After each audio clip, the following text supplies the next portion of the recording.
Hey y'all, this is Cole Taylor, and you're listening to Chasin' Birdies.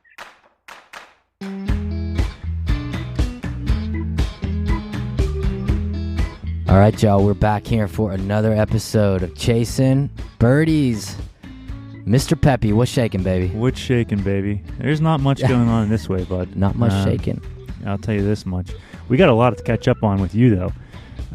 Bud. As always, today's episode is brought to you by Lynx Brewing. Make sure you go check them out at lynxbrewing.com. They are the brewers of the Chasin' Birdie Blonde Ale, which, I mean, I generally drink beers and then get sick of it and move on to something else. I've stuck with this pretty long, bud. And you're loyal. I'm loyal to the but brand. It's also very, very good. I can't tell you how many people I had over for Halloween. We just gave them some Chasin' Birdie Blonde Ales to drink while they were walking their little rugrats around. So that's good. There you go, man. So what's up with you, bud? I mean, you just came hot back from Cali. Tell you what, dude. Yeah, I spent 3 days over there at Pebble Beach. Played Pasa Tiempo out in Santa Cruz, and then went down to Pebble. Played Pebble on Thursday and played Spyglass on Friday. My 3-round total, everybody, was +9. I shot 2 over, 4 over, 3 over. Played all the way you back. Shot 4 over at Pebble. Shot 76 at Pebble from the backies. Made a hell of a bogey on 6. Had about 10 feet to save bogey, and I made it. But I was happy, dude. I didn't lose a ball either day. I played really good at Spyglass. And here's my thoughts, dude. I know some people say Spyglass, a little better course. I can see why they say that. The views on Pebble Beach are unparalleled. I mean, when you hit that stretch from 6, 7, 8, 9, 10, dude, but it is like... Not even that. The views start on 4. 4. Short par 4 up the hill, and then 5. Yeah. 6, 7, 8, 9, 10. Yep. And then I told you they lose me on 11, 12, 13, 14. They lose me. Greatness. I'm sorry. Well, yeah, and I know you said that, bud, but I think you know, you got to look at that architecture there on those holes, working with what they had. At par 5, I forget the hole, 14 maybe, 15, 14. Tough green.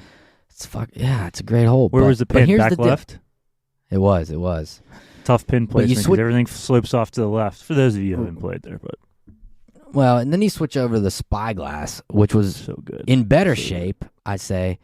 And it's just a different vibe, man. It almost has an Augusta feel, and I say that not because I've played Augusta, because I haven't, but the bunkering and the undulations on the greens, it's a test, man. It is a test. Played it back, had a decent round going on the back 9, and bogey 2 of my last 3 to shoot 75, but had a great caddy, Jake. Shout out, Jake, if you're listening. Probably not, but if you are, what's up? Send me those pics.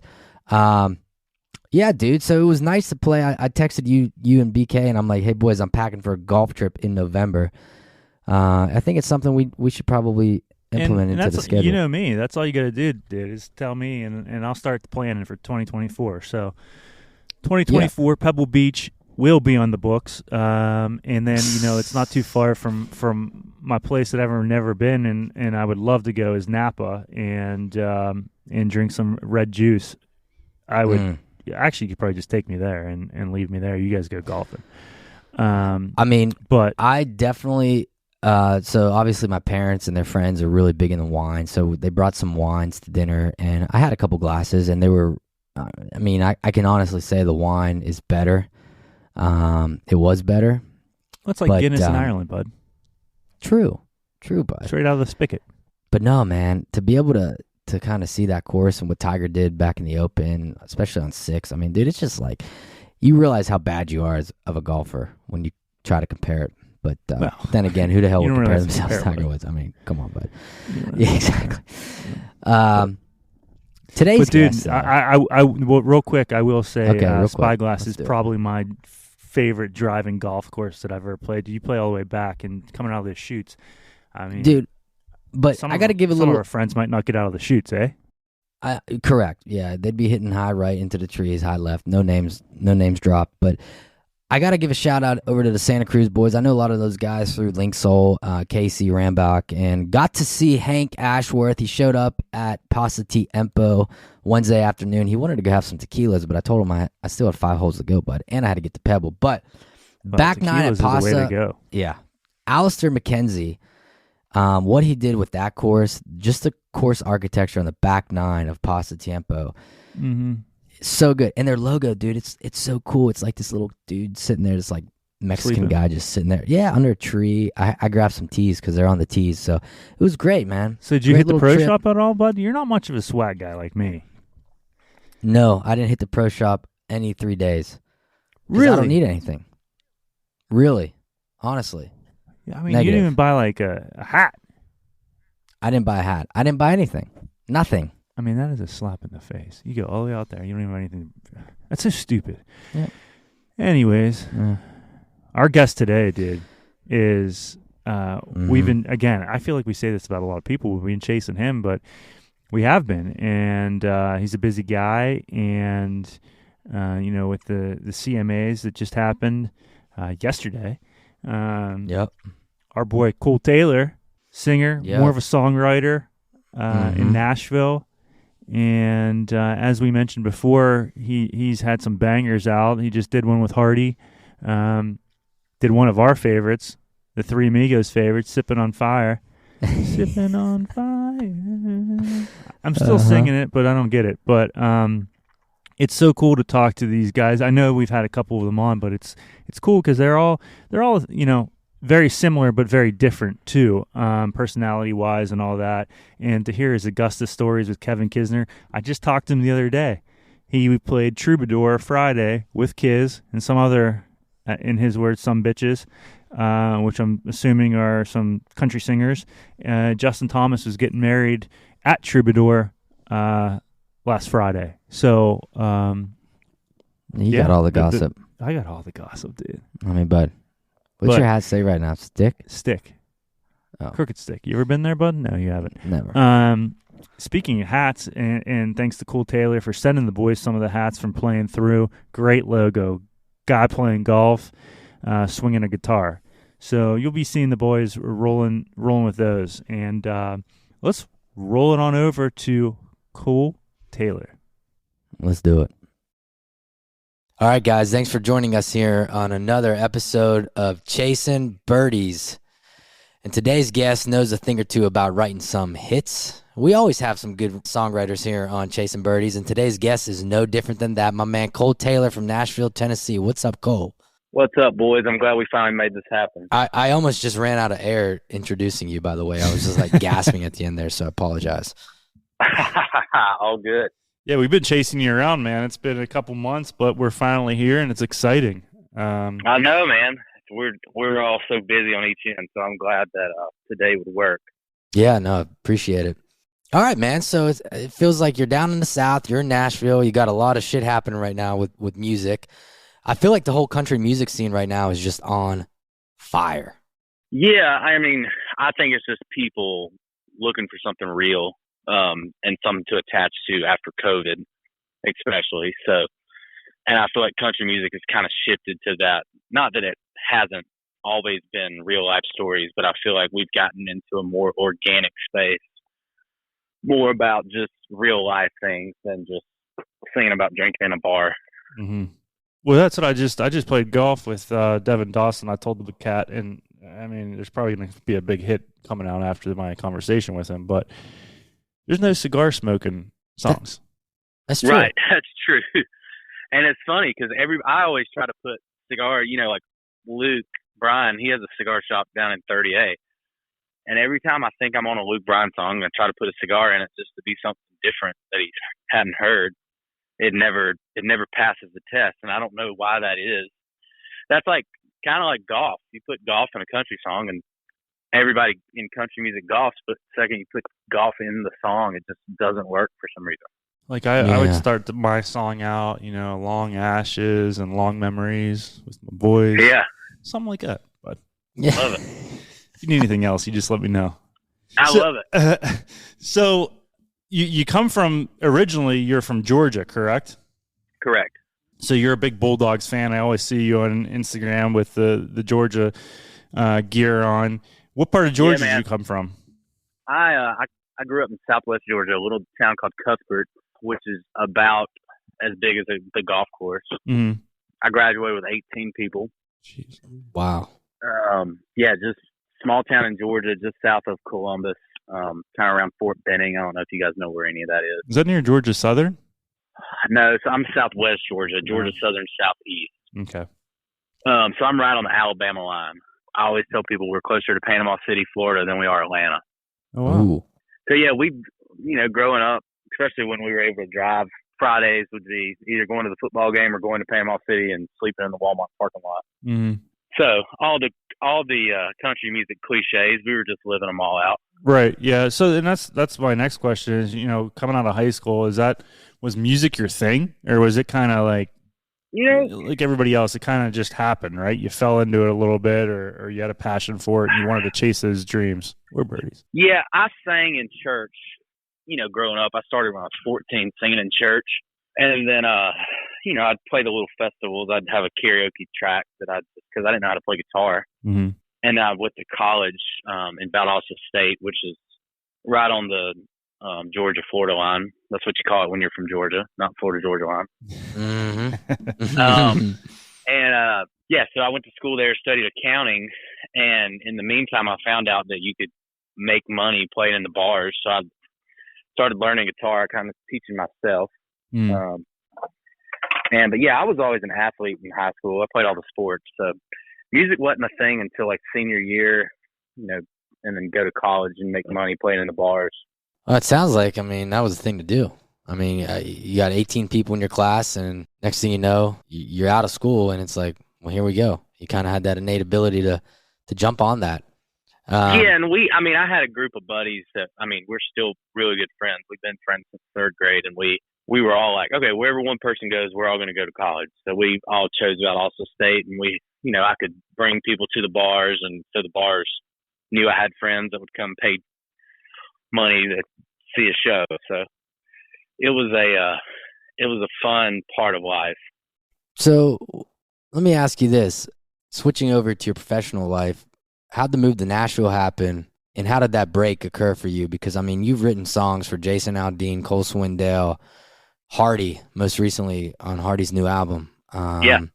These aren't artists that people are unfamiliar with. These are some pretty top-notch artists. So, yeah, I know you signed a publishing deal with Universal, was it? Yes. So what led up to that?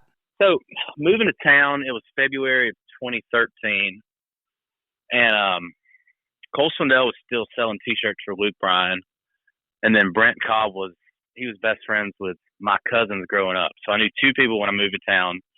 Cole Swindell, because we were from 15 minutes down the road from each other. He played baseball against my brother. And my wife knew him as well. And then I knew Brent Cobb just from being friends with my cousin. Can I bookmark you real quick? Bookmark that. Yeah. Brent Cobb, an old foe of ours, Adam Schwind, great buddy of mine, and Pepe's. Yeah. He played drums filling for Brent Cobb for like a couple years. I don't know if you know. Oh, wow, man. Yeah, small world. Yeah, but Brent and I played with wrestlers together when I was like 11. We were playing with Hulk Hogan, and yeah. Okay, so Brent Cobb, Cole Swindell, go ahead. Yeah, and then while I was still in Georgia, I was opening up for people like Chase Rice and Tyler Farr, and I was kind of just staying in touch with them while I was still in Georgia, and I got 13 hours short of my degree at Valdosta. Sorry, I'm backtracking a little bit. 13 hours short of my degree, and Swindell was like, man, I was asking him about the whole music business thing, and he said, dude, if you want to be in the game, you gotta be in Nashville. And I just remember one day thinking, God, this accounting thing is not for me. Mm-hmm. And I told my dad, and my dad started his own business when he was 17, and he still has it. He's a deer processor and taxidermist. So I think that's where I get my entrepreneur kind of mindset from, of just kind of wanting to do it on my own. So yeah, he was my dad. I was lucky enough to have a supportive mom and dad. My dad was like, hey, you save up however much money, I'll match it and we'll move you up there. So I think I saved up $4,000, and he matched it, and so I moved to town with 2 connections and $8,000. Here we are, boys. There you go. And so then I connected with Chase Rice when I finally moved to town. It was that May, so I moved in February. That May, Chase Rice and I wrote a song called "Look at My Truck" that he put on his EP. This was when he was still unsigned, but about to get signed. So then when he put that song out, I hadn't even been here like a year, and I was already taking publishing meetings just because he was already putting that song out. And yeah, I signed with Universal November 11th of that same year I moved here. So everything kind of, I don't know, God made everything fall in the right place. I just think the whole country scene is so wild. I mean, it's just, everybody has a story how they got to Nashville, because everyone's in Nashville. Everyone got to Nashville somehow, some way, right? Mm-hmm. And then it's not a guarantee that you're going to make it, right? It is a pipe dream in reality. And you go to Nashville, I go with my wife and we go to Broadway, and you sit there in the bars and you think, wow, these guys are so good. In reality, you know what I mean? In reality, you're drunk. I'm drunk, and but like it's the right breaks too for you. Sure. Yeah, and it is, and it's also a focus thing. It's a discipline thing. So when I moved here, I wasn't out at the bar till 2 a.m. just partying. I was focused on one goal, and that was to get a publishing deal because y'all, you see the paths of like Luke Bryan. You'd be from Georgia. Mm-hmm. You see the path of Luke Bryan. He wrote Good Directions, and then he got a record deal.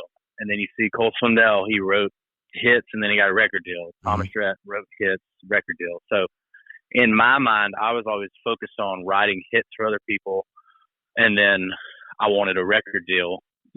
That was my mindset when I moved here. Right. I wasn't really concerned about being the dude on the microphone first. That was a second thought for me, because I'd seen that process work a few more times.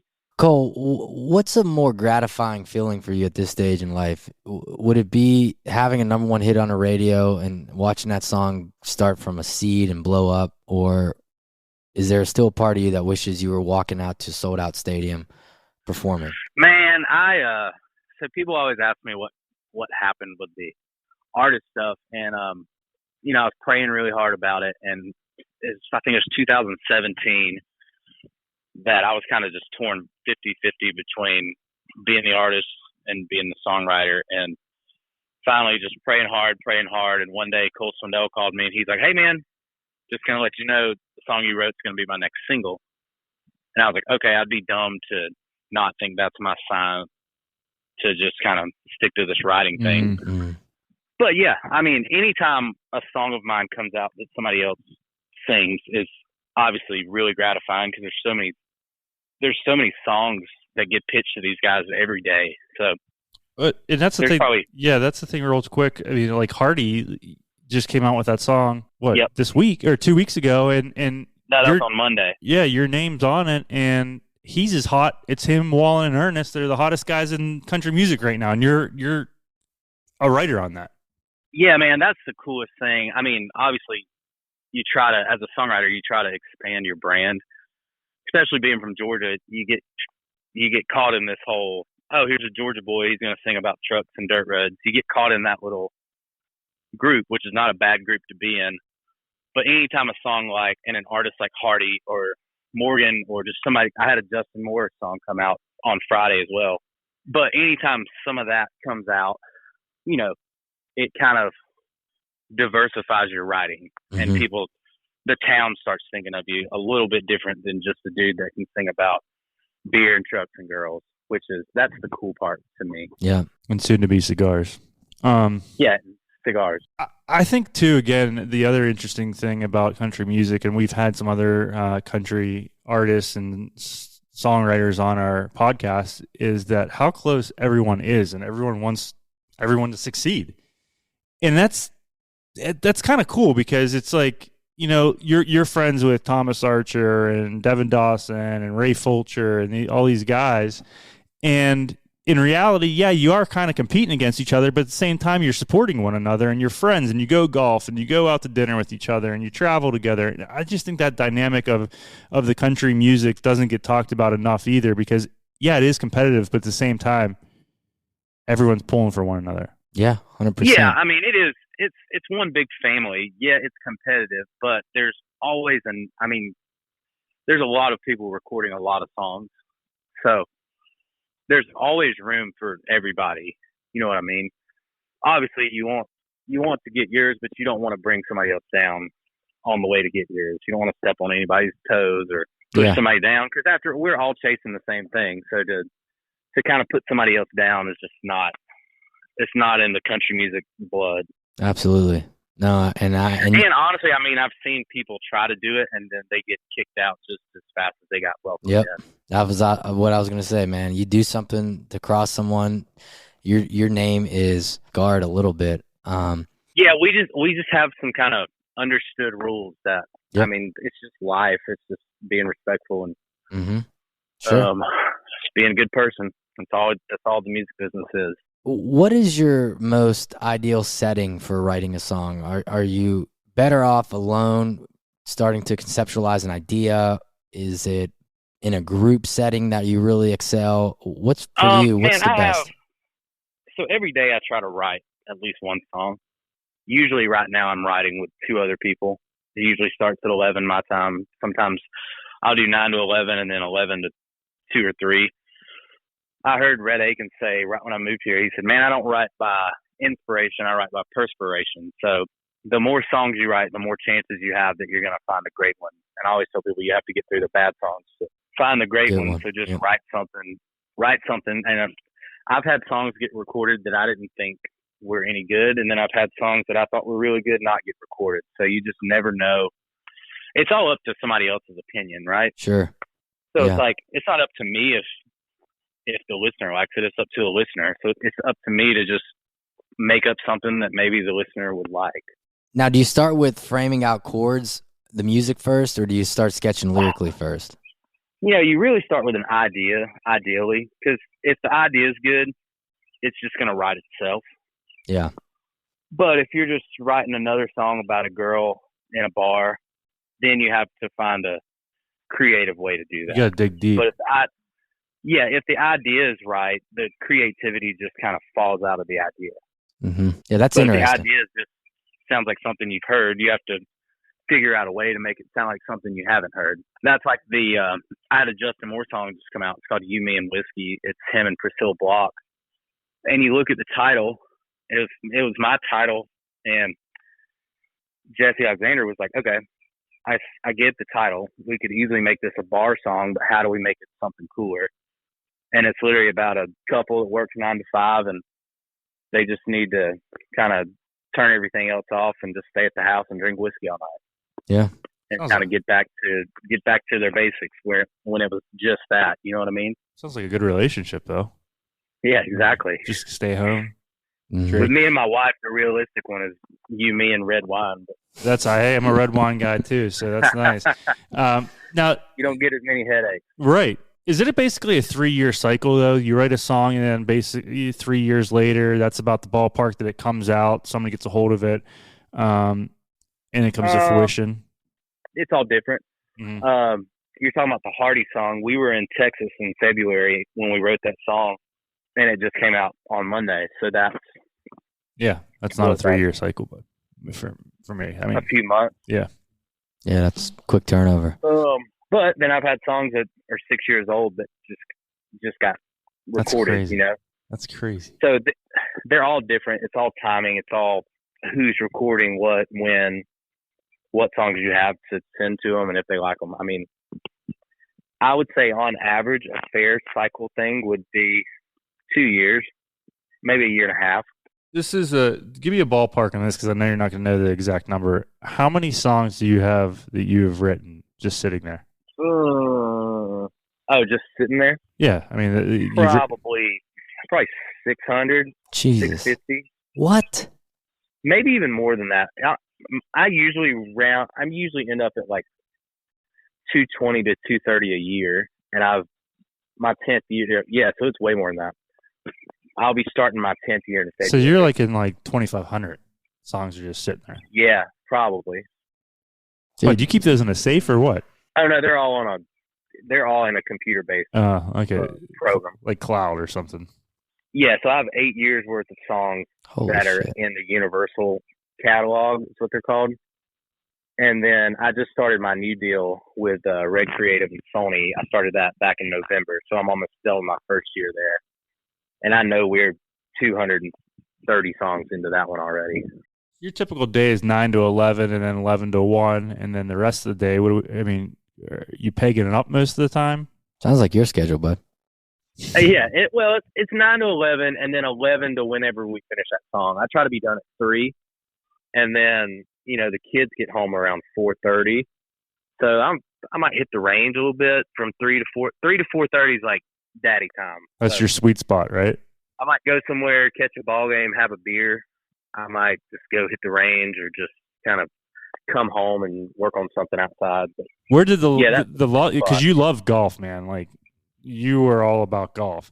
So where did the love of the game of golf come from? Did you grow up playing it? I mean, you're in Georgia. I did. Yeah, where I grew up in Cuthbert, we had about 120 acres, so we were a big deer hunting family. But then during the summers, we had a golf cart, and we were 1 mile from the golf course. So our parents would just drop us off at the golf course. And I mean, I say golf course, that's a loose term. It's like a goat track with some holes in it. Yeah. But our parents would just drop us off at the golf course, and we would play from 8 o'clock in the morning until the sun went down, just out there, just hitting balls, me and the same group of buddies I was talking about earlier. Mm-hmm. And, but where I was always like the number 3 player in our little group. And then obviously I've kind of gotten the bug a little bit more as I've gotten older. And I think that's more of a time thing too. I've kind of gotten myself to a point where I have a little bit more time to be able to focus in on it. And then we started the playing through brand, and I'm like, okay, I can't suck at golf. So I've gotten myself down to about a 6. Nice. Well, I tell you, man, we've created some great relationships in that Nashville vicinity with some of the probably your buddies too. I mean, I know you're close with Tyler Reeve. We had him in a podcast. Obviously, Josh and George and Colt. But the point is, everybody that I've met in that regard, dude, they are just absolutely golf addicts. Period.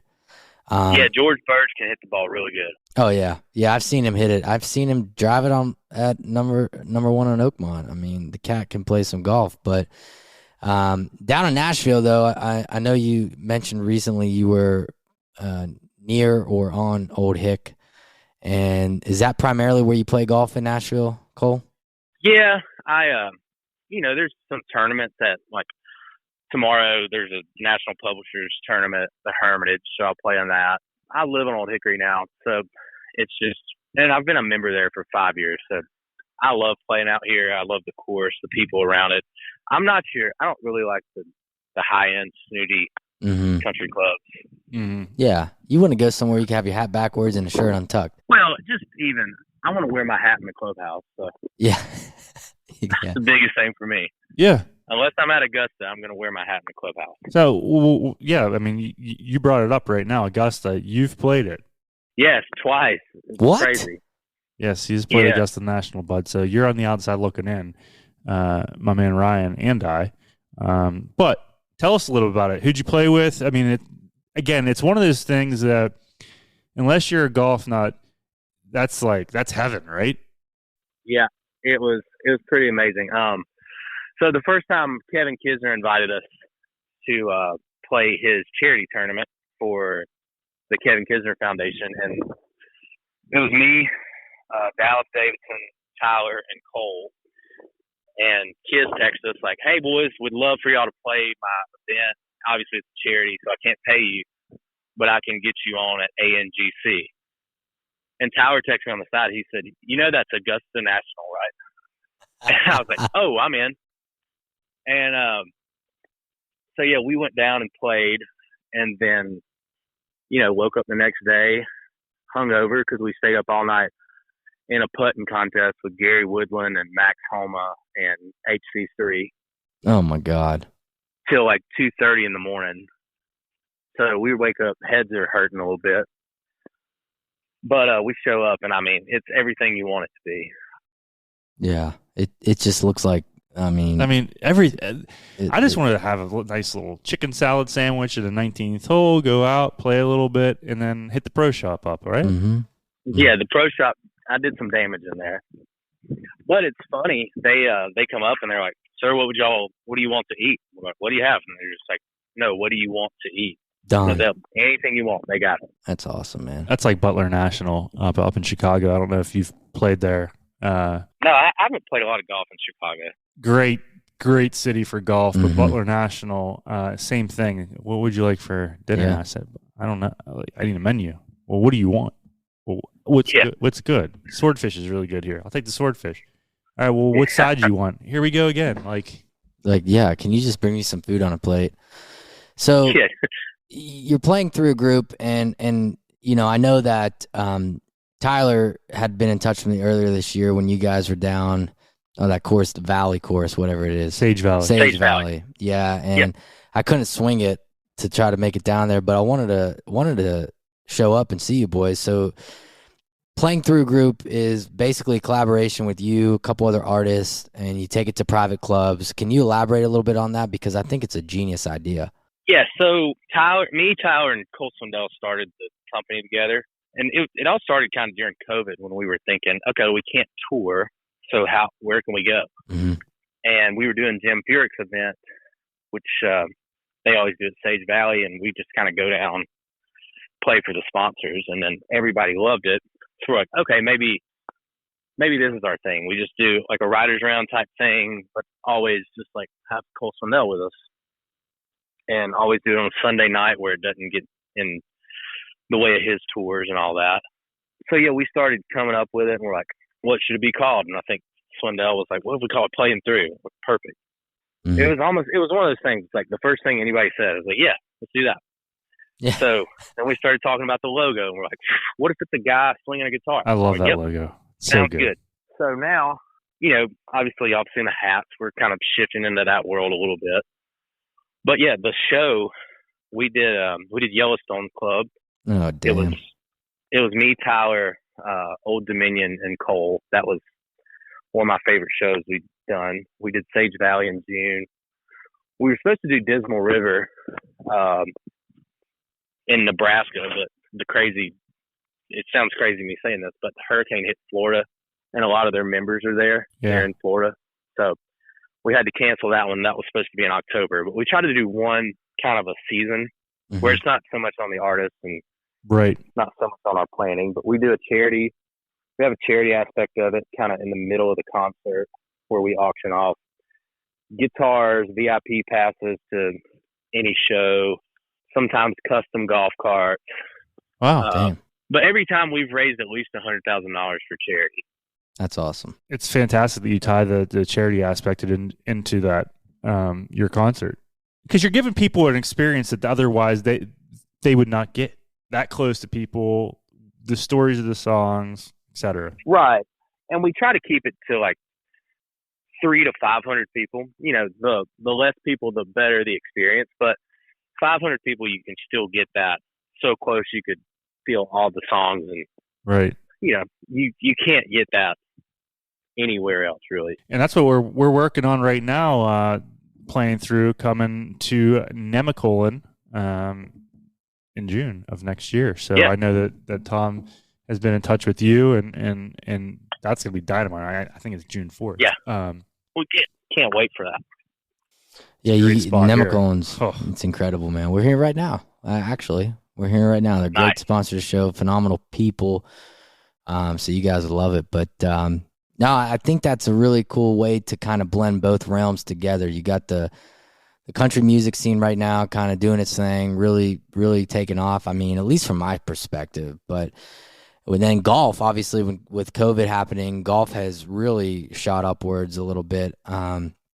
So you found a way to marry the two together, and I think it's a great business idea. Are you involved at all with Barstool, with any of their events? We haven't been yet. We've been kind of just slow playing it because we wanted to do it right and find the Yeah. true partnerships in every aspect of the word, where we can help other people just as much as they can help us. Mm-hmm. Yeah. So, we've just kind of, everything so far has just happened natural. Yellowstone happened natural. The Sage Valley show happened natural. So it's just, we're not out like trying to whore it out everywhere. It's just people come to us just like, hey, we love the idea of what you're doing. Right. And that's what we want. We want people that actually want to do it. We don't want to force it on people, because it's a super high end kind of show. Absolutely. But when you find the right clubs, that's when you get the true friendships and the true partnerships of, hey, we want to do this once a year and we want to do it the right way. Mm-hmm. So, and I feel like something like that takes 5 years to really know where all your true partners are.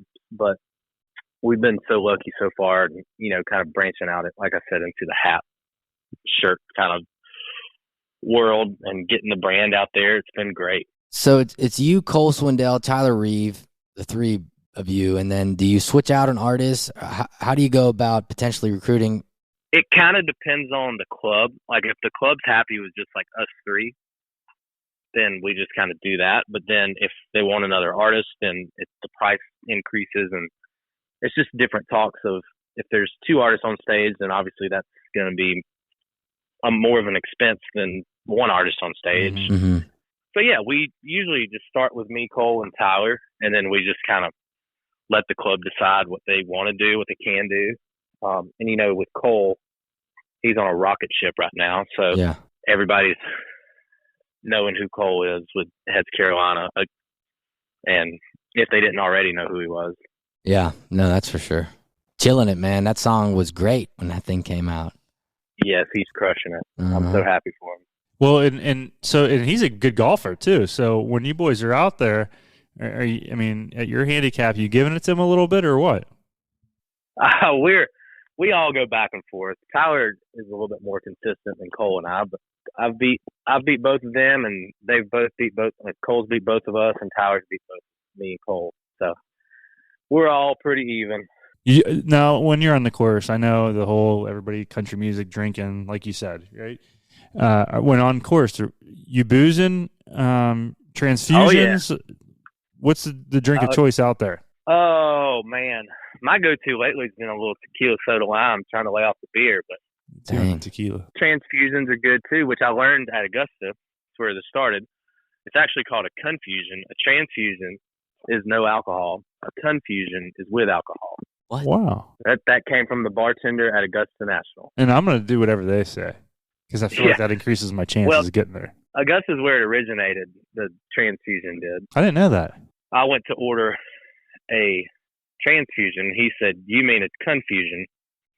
And then he said, with his alcohol, he said, "I fill it all the way up to Canada," because it has the United States logo on it. He said, "I always fill it up to Canada." So every time I'm making my drinks, I have a few of those cups. I'm like, I'm going to fill it up to Canada. I know, man. When I played Troubadour with those boys, I don't drink tequila. I don't do it. And I was in the wrong grouping, huh? And I drank a lot of tequila that day, and I went moseying on. When I got back to Pittsburgh, I moseyed on to the liquor store and bought myself some tequila. So now I'm on the tequila train. Casamigos, yeah, these guys. Bud, we weren't even out of the clubhouse. We had a shot. And then we went to the range, had a shot, and then we teed off, we had a shot, and then I'm like, boys, like today I'm yes man. But that's funny, Cole, because honestly, I talk to him every night, and now I'm drinking. What are you doing, bud? Oh, I'm just sipping a little tequila. I'm like, dude, what the hell is happening to you right now? Troubadour really messed you up a little bit. Not that tequila's bad. I freaking love tequila too, but my man's drinking on the reg. He's fasting now too, intermittent fasting, so he doesn't eat for like 12 hours. But oh boy, that's the thing though. The whole tequila thing. Can we talk about the tequila thing? Yeah. I feel like the misconception is that it tastes awful, and that was my my thought on it, is that it just tastes awful. It bangs you up quickly, but it was so smooth. Well, it's kind of like an upper. Yeah, if you get bad tequila, it's horrible. Yeah, Cuervo. But something like Casamigos or Clase Azul, that's another one of my favorites. It tastes like candy. You ever had that on Yeho? Clase Azul? Yeah, it's that bottle that looks like something your grandma puts flowers in. Yeah, is that thing? It's a tinging one, huh? Yeah, bell. It has the bell on the top, boys. Yeah, with the bell on the top. But I was a bourbon guy, and then bourbon started making my head hurt. So I was like, all right, I'm gonna get on tequila, and kind of hadn't got off of that yet. So tequila and red wine. Yeah. Yeah, So tequila and red wine. that might be because I got gout, man. Getting old sucks. I got gout, so the beers give me gout. So tequila and red wine, that might be my drink of choice going forward. But honestly, I went to the liquor store. I was so excited. Landed, go to the liquor store. I'm going to buy Casamigos bottle. Mm-hmm. Asked the lady for Casamigos. It's behind the counter. She said, which one do you want? I said, well, what are they? There's 4 of them. Fuck. I don't know. The smoother one. She said, well, then you went all the way to the right one. I said, I'll take that. And she was right. Yeah, probably to Reposado, if I had to guess. I don't know, but right. man, that whole troubadour moved you guys, it's a good time. Moved me there. I mean, and again, it's one of those things like what you're talking about. Like, I'm a little bit of a traditionalist to a point. I'm with you on the hat. Like, let me wear my hat inside, bud. Like, it's not a big deal. But I can't get over the golf short, the gym shorts, the T-shirt, playing golf. Like, that to me, that I'm a little uncomfortable doing that. Yeah, that's not my favorite. And even Old Hickory, sometimes we play barefoot, and I still feel wrong. Mm-hmm. It's like the emergency 18. We're like, all right, barefoot emergency 18. Yeah, to John Daly. It's like a time and place for it, right? Like, right. But the T-shirt, I don't even want to go over to Old Hickory and eat in a T-shirt. And I don't know what that is. I think it was just kind of growing up in golf and everything. That's exactly how I am. But I'm a traditionalist at heart, but then there's some things where I'm like, come on now. Yeah, it's funny because, you know, there is that movement. I mean, look at these brands right now making hoodies and the different type of clothing. And I think it's great. I mean, look, there's no doubt about it. There's a time and place for everything. I'm a member at a club where, yeah, it's kind of traditional. And I like that. I like that aspect. But I also like being able to go out to a course and not really worry about if I have a collar shirt on or if I have a hoodie representing, you know, a golf course logo. Like, Right. I certainly like listening to music. And I don't know why I'm saying this right now, Cole. I'm just talking right now to talk. But yeah. I get what you're saying. I get what you're saying. The whole changing the shoes in the parking lot, not my thing. I'm like, change your shoes in the parking lot if you want to change your shoes in the parking lot. Mm-hmm. Yeah. Some clubs, we pulled up to one club and we were in Charleston, South Carolina, and Tyler and I had just landed from a flight. Our Uber's dropping us off. We're taking our flight bag out. Shoes are there, and we're like, oh, let's just change our shoes. And the guy comes up, he's like, sir, you can't change your shoes in this parking lot. And this was like right after we had just played Augusta, and we wanted to be like, what the fuck? Yeah. Why not? Here, hold this Augusta shoe bag, bud. Yeah. So you right now we're kind of winding down to summer, getting back over to work. I mean, is it just are things going to slow down for you as you enter the holiday season, Cole, or does it not really end? Still a lot of travel. Tyler and I are playing a songwriter show in Richmond, Virginia this weekend, and then we're playing member guest at Abaco Club next week. Oh shit, that's gonna be awesome. That's in Abaco Club's down in. It's in the Bahamas. Bahamas. That's where. It's where Baker's Bay is. Bingo. Okay, you just answered every question for me there. And November kind of chills out, but the writing side, I keep writing till December. I'm very superstitious, so I've had a couple hits that I've written in December. When like the whole town usually shuts down in December, but I can't just because I'm superstitious, and I know that there's a possibility of a hit coming then. Mm-hmm. I just keep going until around December 18th, and then January I'll duck hunt a little bit and get back at it. Now, I try to write a lot when it's cold. That way I don't feel as bad when it warms up and I'm golfing. Mm-hmm. Now you wrote some for Florida Georgia Line. Do you ever do anything with Tyler or the other cat on an individual basis, or do you think they'll pull Blink-182 off and reunite in 10, 15 years? Man, I don't know. Yeah, Tyler and I have written, and BK, he recorded a song that I wrote with Corey Crowder. Yeah, I don't know. It's an interesting thing. Sure. Obviously, they're both great artists independently. They were great artists together. So I think whatever those boys do, they're going to be successful at it. And I think it's cool that they're kind of trying it out and seeing seeing what that side of their artistic Yeah. thing does. Yeah, you can't. Obviously, you hate to see one of the best bands in country music break up, but it kind of happens. I mean, it happened with Brooks and Dunn. They both wanted to see what they could do on their own, and yeah, yeah, it's life, man. It's like a relationship. But you be boxed in, you get out. Exactly. FGO had a great run. I mean, they were the biggest thing in country music for a long time. Yeah, they were. It was good stuff. And they helped me get my start. I mean, that was my first number one, so I owe a lot to those guys for believing in a song that some new kid in town wrote and kind of giving it a chance. You wrote "Sippin' on Fire" too, correct? Yeah, that was my first number one. That song is badass. It is so good. Sippin' on fire. I love it. Sounds a little different, bud. Wow, but I listen. You know what? I tried to sing. I tried to write. I played in a band. I played guitar. I wrote 6 songs in my life, and that's where it stops. And his dad shut down his only concert. I can't write anymore, but I'm so like what you guys do. I just think it's so catchy too. I mean, all these songs have this underlying like story, and it's just tied all in together. It's like Hardy, that song "Rock," a rock on his last album. That song so good. Is amazing. The way that song was written. So no, man, I'm interested in you guys, and obviously, I'd like to see y'all succeed and keep doing what you do. We need it. We need it in the world now more than ever. Absolutely. I attribute back to the catchiness of it and the story of it. I credit that to my generation of songwriters. You know, Hardy, me, Hunter Phelps, all of us kind of grew up when burnt CDs were becoming a thing. So you have the stories of the Garth Brooks and Alan Jackson songs, but then the next song could be an Usher song where you have the melody and the phrasing of that.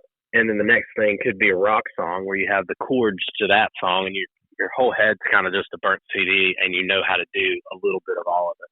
Yeah. And I feel like that's where country music is now. It's just a little bit of all of it, but it's, like I said, it's going to that organic sound that it's coming back. And I think that's why it's so popular now, because everything else is so produced and in your face that you have your Zach Bryans and your Morgans. Mm-hmm. That's just kind of it's very organic. Luke Combs, it's just organic sounds with cool stories and great melodies. Yeah. That people are dying for right now. Dying for. I mean, and that's the crazy thing. We won't get too much into it, but, you know, you look at like Wallen 2 years ago, whenever the cancel culture, all that, and look at them now. I mean, I could not be any happier for an individual.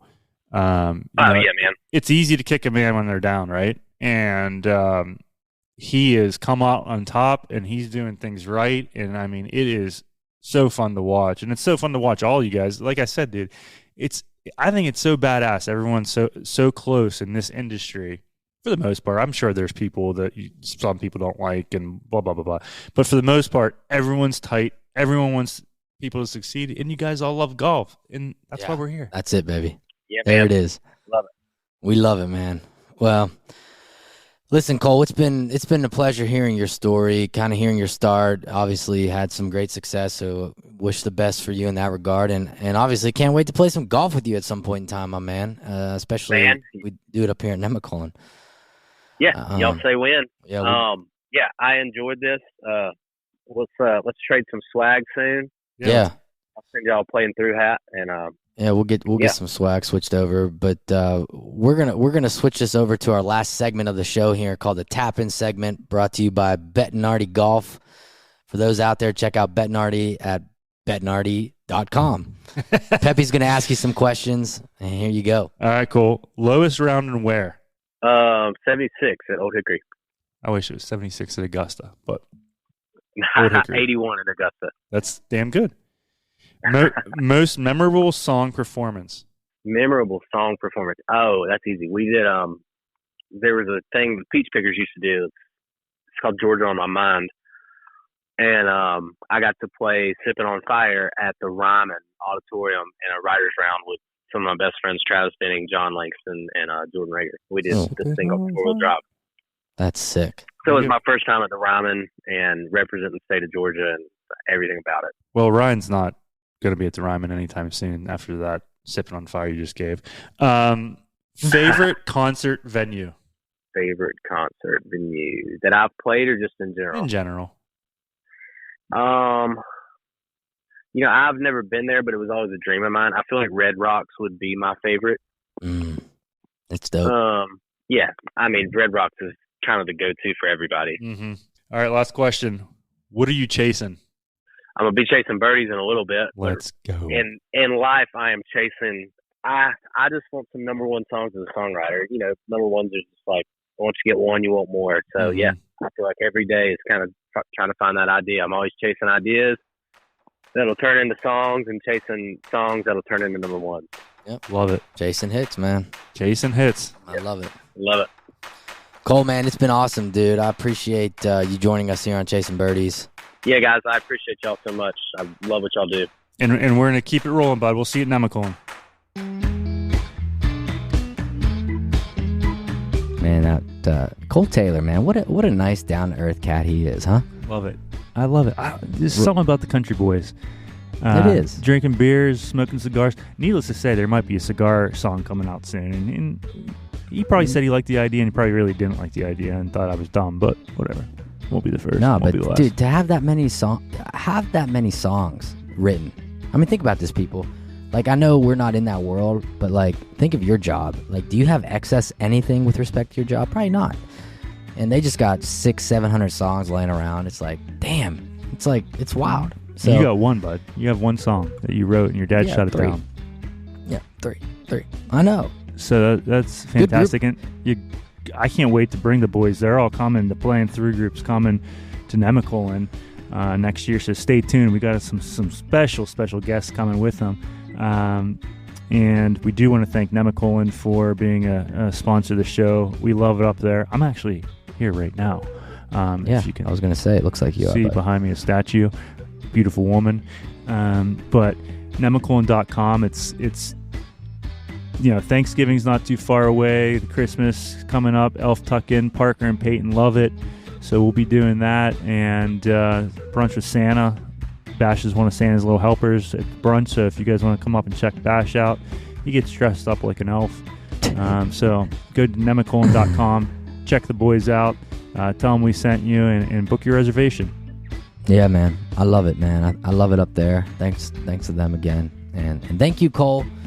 Look forward to meet you and playing some golf. Keep doing what you're doing, and let's keep it rolling. But next guest we have on Chasing Birdies, we're going a little bit back out of the normality of the show, and we're switching over to golf, believe it or not, with a pretty well-known caddy on the PGA Tour. We won't say any names right now, but it's a pretty interesting interview to hear perspectives on the caddy life on the PGA Tour. I mean, Ryder Cup caddy, President's Cup caddy. He's seen it all. He's been down Majors. the stretch, pressure-packed moments in the majors, some big wins, and now he's caddying for another big boy. So it's going to be another dynamite interview that we're happy.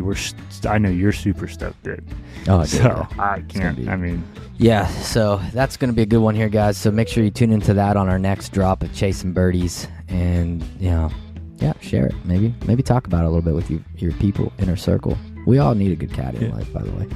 You're mine, so you're on my bag, and member guys keeping me even keeled, making sure my cigar's lit, all that jazz.